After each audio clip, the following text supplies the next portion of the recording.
Transforming your life with hypnotherapy just got easier with your host, Julie from coachinghypnosis.net.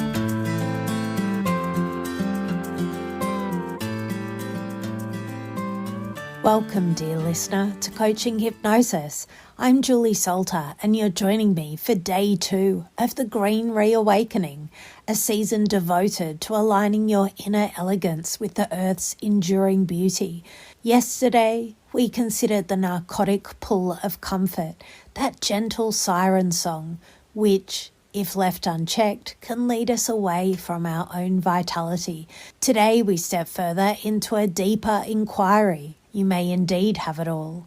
The finely honed career, the well-placed home, the wardrobe curated with discernment, and yet, in the quiet between moments, there's a question that refuses to be hushed. How will you heal the planet, even as you live a life of grace? Modern society speaks with a honeyed tongue. You deserve everything, all of it, and yet the notion of everything's become swollen, distorted, crowded with possessions that dull rather than delight. True possession is not to be encircled by every passing whim, but to hold only what is rare and deeply resonant, one's values, one's legacy, one's quiet fidelity to the future. To live thus is not to relinquish elegance, but to elevate it, to live so that the very ground beneath your feet is treated as a trusted confidant. Desire, you see, is not the enemy, it's a river, but a river must be guided, or else it floods and ruins what it might have nourished. The subconscious may whisper, I must acquire to be seen. My comfort ellipses all else. Care for the earth, yes, but later. Through the gentle craft of hypnosis, we may rethread these beliefs. I am complete with less. My comfort and my conscious move as one. My abundance blooms from care, not from excess.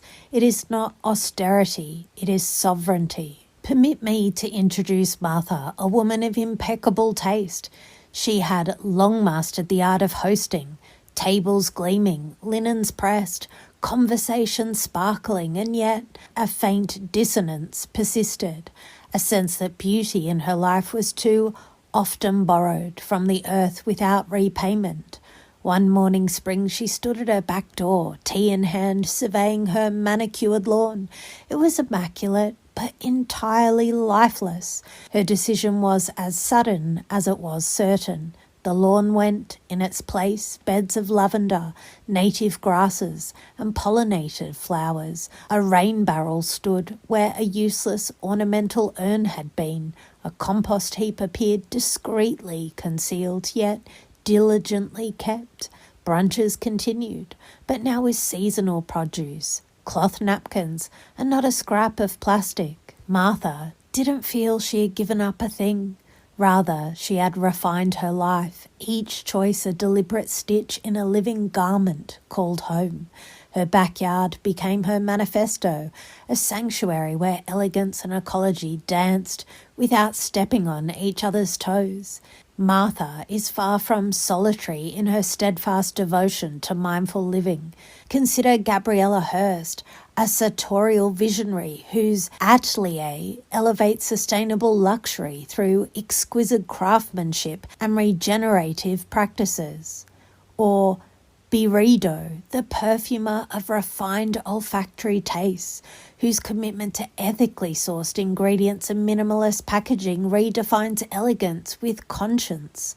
Or the laundress, the purveyor of luxe, eco-conscious household care, where each bottle is a testament to gentle efficacy and a cleaner planet. These are no mere enterprises. They stand as paragons of poise and purpose, illuminating how to embrace beauty without compromise, and how responsibility, at its most cultivated, is indeed the finest adornment of all. Set aside a moment this evening when the day's edges have softened. With pen in hand, write your 3 dearest ambitions. Beside each, inscribe one way it might tend to the earth. A profession, perhaps, wedded to a house whose sustainability is sewn into its seams. A love of fashion, perhaps directed towards heirloom garments rather than ephemeral trends. Choose one and this week enact it, not as penance, as poise. Elegance is not merely in the drape of a garment or the angle of a glass lifted in a toast. It is in the life that leaves a light footprint and in the choices that make beauty and responsibility inseparable. This, dear listener, is the Green Reawakening. If you wish to align your mind and manner towards such a life, you may join me for a complimentary clarity session at coachinghypnosis.net. Until tomorrow, live with grace, live with discernment, live with exquisite responsibility. Mindfully yours, Julie.